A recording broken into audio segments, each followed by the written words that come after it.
Hey, today I'm going to be recapping episodes 13 through 15 of Eternal Love.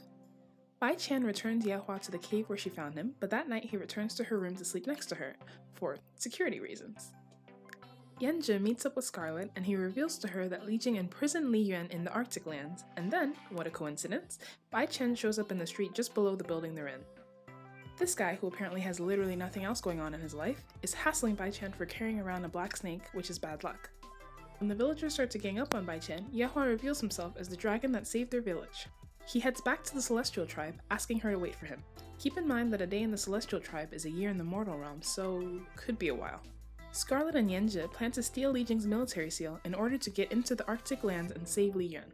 At the Celestial Tribe, a clearly inebriated and now engaged Sujin tries once again to win Yehua's affection. He is once again not interested. Yehua tells Liansong that he wants to marry Bai Qian, which would be great if Bai Qian could remember who she is. They're already engaged, all this sneaking around could stop. But I guess that would be too easy. In the morning, Bai Qian wakes to find Yehua, who she's never seen in his human form, apparently suffering from a serious injury.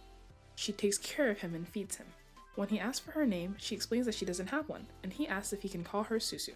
I'll call her that from now on to differentiate her from Fox Tribe Bai Qian. He gives her his real name, Yehua. The next day, Yehua goes looking for Susu after she gets lost in the woods. In the forest, they chat about Scarlet and the Black Dragon. Susu falls asleep before Yehua can tell her he was that dragon. Yanzhi shows Li Jing Siyin's fan, telling him she found it near Junji Mountain. As he leaves to look for Siyin, Xuanyu picks the worst time to discuss their marital issues and Li Jing leaves her crying as usual. As bad as it sounds, I am so glad that these two aren't happy. Li Jing is wandering Junji Mountain when Yehua discovers him. Yehua makes Li Jing return the fan as it's technically a Celestial Tribe artifact and sends him on his way. The Star Lord of Destiny, Liansong, and Chengyu band together to play matchmaker for Fengzhou, but it amounts to nothing and Dijin is not impressed. Back in the Mortal Realm, enough time has passed for Susu and Yehua to fall in love and they decide to get married. Speaking of getting married, Sujin is over the moon about her upcoming nuptials. That was sarcasm. Was that clear? She's not happy. She confides in her maid that she still intends to marry Yehua, somehow. Susu and Yehua make it official, and Susu makes it clear that if he ever betrays her, they're through. Good thing that's never gonna happen. The Heavenly Lord and Sujin have also tied the knot, and now Sujin needs to make good on her promise and help the Heavenly Lord seem like a more reliable ally. She suggests that Yehua accompany her to meet with the various leaders that they hope to appease. Xuanyu decides to help Yanzhi steal Li Jing's military seal, partly as a way to hurt him, and partly as a way to make sure his relationship with Yanzhi suffers, leaving her as his closest family member. That's almost as ridiculous as one of Sujin's plans. She dresses up as Siyin, distracting Li Jing while Scarlet and Yanzhi make off with the seal.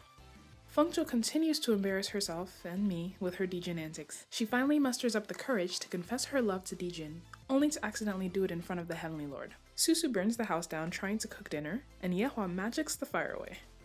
At first, Susu thinks he might be the Golden Lion, Scarlet, that attacked the village, but Yehua tells her he is just a mortal man in the process of trying to become an immortal. At this point, I don't know why he bothers lying to her. She was still completely on board when she thought he was a monster. Just tell her who you are. The Heavenly Lord summons Yehua and he disappears, leaving Susu in the woods. They discuss his engagement with Bai Qian, and Yehua requests that they push it back a few years. With the whole time difference, Yehua would only need a few months to spend an entire lifetime with Susu in the Mortal Realm. The Heavenly Lord tells Yehua that he will be accompanying Sujin on her trip. Liansong tries to explain the gravity of this whole second wife situation to Yehua, but he's in a rush to make it back to Susu. Before he can leave, Sujin arrives to give him the itinerary for the trip. Tick-tock, buddy. Dijin tries to get Fengzhou to repay him by giving him some information on the whole Siyin Bai Qian thing, but she stays tight-lipped.